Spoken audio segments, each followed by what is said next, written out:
lied and used fake documents to obtain the interview with my mother, made lurid and false claims about the royal family, which played on her fears and fueled paranoia. For decades, the world has been captivated by the life and legacy of Princess Diana. Her compassion, grace, and undeniable connection with the public made her the people's princess. But behind the glamorous image was a mother who adored her children more than anything. Now, after years of secrecy, a long-lost letter from Diana to her eldest son, Prince William, has finally come to light. What did she want him to know?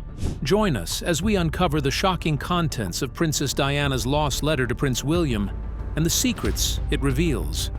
Diana's personal letters.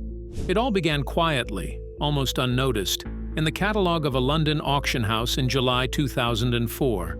There were no flashy headlines, no major announcements, just a simple listing of handwritten letters from the late Princess Diana. But these weren't just any letters. They were deeply personal, offering a rare and unfiltered window into her private world. Among the collection, one letter stood out immediately. It spoke about her eldest son, Prince William, in a way that revealed just how much he meant to her. The auction, organized by SS, featured Diana's personal correspondence with Violet Collison, a woman who had been more than just a housekeeper. She was a trusted confidant of the Spencer family for decades. Violet had witnessed Diana's transformation from a shy young girl into the most famous woman on the planet, and these letters reflected that journey. Unlike official palace documents, which were often carefully curated and polished, these letters were raw and personal. They captured the emotional roller coaster of Diana's life, her struggles with royal expectations, the overwhelming chaos of preparing for a wedding watched by millions, and above all, the highs and lows of motherhood. One particularly charming letter, dated July 8, 1981, just weeks before her wedding to Prince Charles, painted a picture of a young bride-to-be caught in a whirlwind of last-minute preparations. Yet despite the frenzy around her, Diana's words carried a playful, light-hearted tone. Everyone's racing around here fixing up last-minute stuff, but the bride's keeping her cool. This small remark hinted at the warmth and relatability that made her so beloved by the public. But as the years passed, her letters took on a more serious tone. The carefree excitement of a young princess gave way to deeper emotions, frustration, concern, and above all, an unshakable devotion to her two sons. What made these letters so extraordinary wasn't just what Diana wrote, but the emotions behind her words. They revealed a mother who was constantly thinking about her children's happiness, their well-being, and their future. Though the world had seen Diana through photographs, documentaries, and dramatic interviews, these handwritten messages offered something different. They weren't meant for public consumption. They were quiet, personal, and intimate, proof of just how much she longed for her sons to grow up with kindness and compassion, something that was often difficult to hold on to within the walls of the palace. One particularly touching letter, dated June 21, 1989, captured this perfectly. Written on official Kensington Palace stationery, it was addressed to Sergeant George Plum of the Special Escort Group, thanking him for organizing a motorbike display for Prince William's 7th birthday. Diana's gratitude was evident as she wrote, "It was so nice of you and your team to come here today for William's birthday. I can't even tell you how much joy the show brought to all those kids and their moms." But what made this letter even more special was that it wasn't just signed by Diana. Beside her name were the small, eager scribbles of William and Harry. It was a rare glimpse into a simple, happy family moment, far removed from the constant media scrutiny. For those who followed Diana's life, these letters were more than just sentimental relics. They reignited discussions about her complicated relationship with the royal family and her relentless determination to raise her sons differently. Unlike the generations before her, where royal children were often raised in strict formality with little direct parental involvement, Diana broke the mold. She wanted William and Harry to have a childhood that felt real, filled with experiences that ordinary children had. According to her former royal bodyguard, Ken Worf, Diana made a deliberate effort to show them the world beyond the palace gates. She took them to amusement parks, let them eat at fast food restaurants, and even rode public buses with them, not as a publicity stunt, but because she genuinely wanted them to understand life outside of royalty. But was Princess Diana the mother who made sure her sons never lost touch with the real world? Let's take a closer look. Diana's protection for her children. Princess Diana was not just a royal figure, she was a devoted mother who wanted her sons, William and Harry, to grow up with experiences beyond the walls of the palace. She believed that despite their royal status, they should know what life was like for ordinary children. Diana made it a point to take them on outings where they could interact with people from all walks of life, ensuring they didn't grow up in a bubble of privilege. At the same time, she was fiercely protective of them, understanding the relentless pressure of the media. She worked with palace officials to arrange official photo sessions, allowing the public to see key moments in her children's lives, such as their first day of school or family vacations. But in return, she asked for privacy, striving to shield them from the constant scrutiny that came with being a royal. It was a careful balancing act, giving the press just enough access to satisfy public curiosity while preserving her son's right to a normal childhood. Andrew Morton, in his book Diana, Her True Story, revealed how deeply she struggled with the media's intrusion. She had lived under its harsh glare and knew the toll it could take, especially on a child. Her letters about William weren't just casual updates, they were heartfelt glimpses into a mother's love, a record of her devotion to preparing him for the life ahead while also protecting him from its harshest realities. By the time these letters resurfaced at an auction in 2004, William was no longer a boy. He was a young man at university, carrying forward the lessons his mother had instilled in him. The letters, filled with maternal pride and wisdom, provided a deeper insight into his character, showing how Diana's influence shaped him. Came at a time when the world was still mourning her loss, just 7 years after her tragic death. The monarchy was still adjusting to the changes she had set in motion, and William's growing presence in the public eye made many see him as Diana's emotional heir. But these letters were more than just historical artifacts. They were a poignant reminder of what had been lost. Diana never got to see her sons grow into adulthood, never got to witness them build their own families or champion causes she would have been proud of. Yet through these handwritten notes, her voice lived on, not in carefully crafted speeches or formal appearances, but in her own words, filled with warmth and sincerity. What began as an auction became something far more meaningful. The rediscovered letters allowed people to feel Diana's presence once more. They revealed her deep love for William. Diana's legacy as a mother wasn't just about letters or photographs. It was about the choices she made every single day.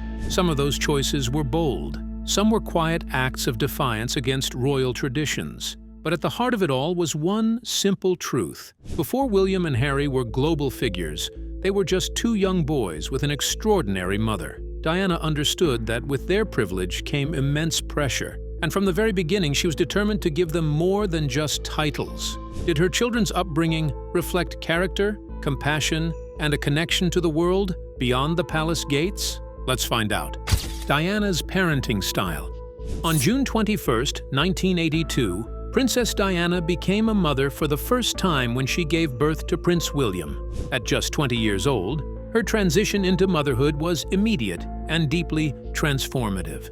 It wasn't just a role she accepted, it was a mission she embraced with her whole heart. Unlike previous royal mothers who often followed strict traditions, Diana chose to do things differently. She didn't want to be a distant figure in her children's lives. She wanted to be present in every way possible. She broke royal norms by breastfeeding William, a decision that had been almost unheard of in the royal family for generations. She even picked his name herself instead of allowing the palace to decide. More importantly, she pushed back against the idea that royal nannies should do most of the parenting. Diana was determined to be a hands-on mother, not just a figurehead. Her devotion became even more evident when, just a few weeks after William was born, Prince Charles had to travel to Australia. Traditionally, royal children would stay behind in the care of staff, but Diana refused to leave her newborn son. She brought William along, sending a clear message. No royal duty was more important than being there for her child. As William grew, Diana continued to defy expectations. Instead of hiring private tutors to teach him inside the palace, as had been done for past royal children, she enrolled him in a local nursery school near Kensington Palace. Parents and bystanders were often amazed to see a princess personally dropping off and picking up her son, something almost unheard of in royal history. This wasn't just a small act of independence, it was a quiet revolution in royal parenting. But Diana's efforts to give her children a normal life didn't stop there. She made sure William and his younger brother Harry experienced the world beyond palace walls. Their childhood wasn't just about grand banquets and royal engagements. It was filled with everyday moments that any child would cherish. She took them to McDonald's, not because she particularly enjoyed fast food, but because she wanted them to experience what regular kids did. She took them on the London Underground, let them enjoy theme parks, and surrounded them with people who didn't bow or address them in formal tones. These weren't just casual outings, they were carefully planned lessons. Diana wanted her boys to see life from all perspectives, to understand the world outside of their royal bubble. According to her former protection officer, Ken Worf, she meticulously arranged these trips, choosing the quietest times and minimizing security. Sometimes she even wore subtle disguises to move unnoticed among the public. She wasn't just giving them a childhood, she was teaching them empathy, a lesson that would shape them for years to come. Her desire to instill compassion became even clearer when she introduced her sons to her charity work. In one particularly impactful moment, she brought William to visit Centrepoint, a charity dedicated to helping young homeless people in London. Here, he met children and teenagers who had grown up without families, without education, and without a place to call home. For Diana, this wasn't just about exposing William to the struggles of others. It was about making sure he understood the responsibility that came with his privileged position. Through her love, her defiance of outdated traditions, and her unwavering commitment to her children, Diana didn't just change the way royal parenting was done, she redefined it entirely. So how close was Diana to her children? Let's find out. The unbreakable bond between Diana, William, and Harry. By the early 1990s, Diana's marriage to Prince Charles was crumbling, and the world watched as their relationship fell apart. But amid the chaos of royal life, relentless media speculation, personal heartbreak, and palace politics, Diana found her steady ground in one place: her sons, William and Harry. More than ever, she poured her energy into their upbringing, determined to shield them from the turbulence surrounding her. Diana made deliberate parenting choices that would shape her boys for years to come. She carefully selected schools that prioritize both privacy and emotional well-being, choosing Wetherby School and Ludgrove, known for their nurturing environments. But she didn't just send them off and hope for the best. She worked closely with school staff to ensure that, at least within the classroom walls, William and Harry could experience a sense of normalcy. When Charles and Diana officially separated in 1992, the challenge of co-parenting under the relentless public eye began. Yet, Diana remained deeply involved in her sons' daily lives. She attended school events, cheered them on at sports days, and personally wrote thank-you notes to staff, small gestures that spoke volumes about her unwavering dedication. Many of those handwritten notes have since resurfaced in auctions, serving as tangible reminders of a mother who never let royal duties overshadow her role as a parent. By 1995, when Diana sat down for her now infamous interview with journalist Martin Bashir, watched by over 22 million people, the world saw the undeniable cracks in the royal facade. But even in that moment, Diana's priority remained clear: her boys. She spoke openly about wanting to raise them with kindness, love, and resilience, emphasizing emotional intelligence over royal protocol. It was a rare and powerful moment, a princess placing humanity above tradition. Shortly after the interview, Queen Elizabeth II urged Diana to finalize her divorce, a sign that the royal family had reached its breaking point. According to her former butler, Paul Burrell, Diana was devastated.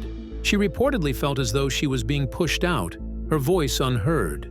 Yet even as the palace walls closed in, she found solace in her sons. William and Harry became her anchor, the unshakable force that kept her grounded through the storm. After her divorce was finalized on August 28, 1996, Diana lost her title of Her Royal Highness, a formality that deeply hurt her, not for political reasons, but for something far more personal. Without the title, royal protocol dictated that one day she would have to curtsy to her own sons. When she confided this to William, his response was both simple and profound. The 14-year-old reportedly reassured her, saying, "Don't worry, Mummy, I'll give it back to you one day when I'm king." Though William has never confirmed the story himself, it speaks to the deep mutual respect and love between them. With her royal duties behind her, Diana refocused her energy on the causes she cared about most: homelessness, HIV awareness, and the fight to ban landmines. No longer representing the monarchy, she now represented her own values. Even as she stepped away from the spotlight, she never stopped writing heartfelt notes to friends, staff, and supporters. And in nearly every letter, one theme remained constant: her boys. She wrote about William's kindness, Harry's boundless energy, and her hopes for their futures. She worried about the pressure they would face, hoping they would grow up with integrity and independence. Diana had come to accept that she couldn't control the future, but she could shape it. Through her love, her choices, and her words, she left her sons with something the institution could never fully provide: empathy, courage, and the strength to be their own men. Her parenting wasn't about royal duty or tradition. It was about showing up, listening, and loving in a way that was real and unwavering. She tucked them in at night, wrote them letters, and spoke the truth, even when it was difficult. Diana and Charles' separation. In 1992, the official separation between Princess Diana and Prince Charles was announced, marking a turning point in Diana's life. From that moment on, the atmosphere inside Kensington Palace changed dramatically. While she no longer shared a home with Charles, her responsibilities as a mother to William and Harry remained her top priority. If anything, she became even more devoted to providing them with emotional support. At the time, William was just 10 years old, and Harry was only 8, making their need for stability even greater. Diana took charge of their daily lives, staying deeply involved in their schooling, routines, and weekend plans. As the public watched the royal marriage unravel, Diana began to open up about her personal struggles. One of the most shocking moments came on June 29, 1994, when Charles admitted on national television that he had been unfaithful. Less than a year later, on November 20, 1995, Diana responded in her own way, through an explosive BBC Panorama interview. In the 38-minute broadcast, she spoke openly about the challenges of royal life, her struggles with mental health, and her deep loneliness. But what struck a chord with the public most was her heartfelt discussion about her children. She expressed her wish for William and Harry to grow up not just with formal royal training, but with emotional intelligence. She wanted them to truly understand the emotions and lives of ordinary people. Her words resonated deeply, reaching over 22 million viewers in the UK alone. Diana's candid revelations had far-reaching consequences. Within the royal family, the response was swift and decisive. Queen Elizabeth II, after consulting with key advisors, including the Archbishop of Canterbury and the Prime Minister, sent letters to both Diana and Charles, urging them to proceed with a formal divorce. According to royal insiders, including biographers Tina Brown and Sally Bedell Smith, Diana was devastated by this decision. Her former butler, Paul Burrell, later revealed that she had hoped for more time and space, not a complete separation from royal life. But the process moved forward, and after months of negotiations over finances, property, and custody arrangements, the divorce was finalized on August 28, 1996. With the divorce came significant changes to Diana's status. She retained the title of Princess of Wales, but lost the formal styling of Her Royal Highness. This meant that technically, she would now have to curtsy to her former husband, her sons, and other senior royals. While this might have seemed like a mere formality, it was deeply symbolic for Diana. She felt it was a final rejection, a door closed permanently. Paul Burrell recounted a particularly emotional moment during which Diana confided in her eldest son, William. The 14-year-old prince, seeing his mother's distress, reportedly comforted her by saying, "Don't worry, Mummy, I'll give it back to you one day, when I'm king." Although this exchange has never been officially confirmed by the palace, it remains one of the most poignant examples of the close bond between Diana and William. Following her departure from royal duties, Diana embraced a new chapter of life, one defined more by her personal values than by royal protocol. She stepped away from over 100 patronages, choosing instead to focus on a handful of causes that truly mattered to her. These included Centrepoint, Great Ormond Street Hospital, the Royal Marsden Hospital, the National AIDS Trust, and the Leprosy Mission. Even though she was no longer a working royal, her dedication to humanitarian efforts only grew stronger. Despite being out of the royal fold, Diana's top priority remained her two sons. She structured her life around their school schedules, attended parent-teacher meetings, and remained actively involved in their upbringing. Reports from school staff and close friends described her as an engaged and loving mother who was always reachable. Yet this period of her life was also marked by a growing sense of isolation. Without royal security and the formal support system she once had, she often felt vulnerable and exposed. In personal letters and notes, some later revealed by Paul Burrell, Diana expressed fears for her safety. In one chilling letter, dated October 1995, "This particular phase in my life is the most dangerous. My husband is planning an accident in my car, brake failure and serious head injury." Though the authenticity of the letter has been verified, its contents remain highly controversial.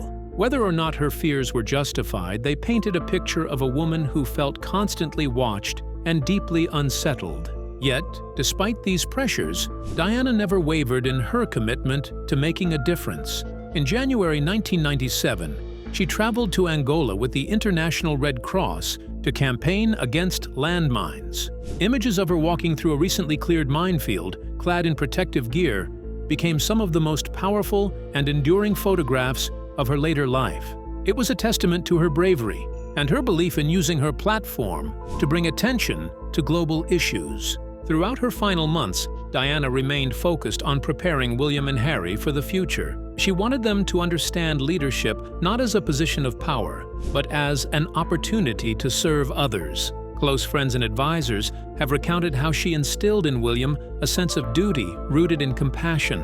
When discussing her humanitarian work, she often told him, "Use your position to help those who have no voice." Tragically, that future was never realized. On August 31st, 1997, Diana's life was cut short in a devastating car crash in Paris. The world watched in shock as William, just 15, and Harry, only 12, walked behind her coffin, their faces etched with grief. Yet, even in her absence, Diana's influence on her sons remained unmistakable. What do you think about the shocking revelation from Princess Diana's letter to her son, Prince William? Share your thoughts with us in the comments section. Don't forget to like and subscribe.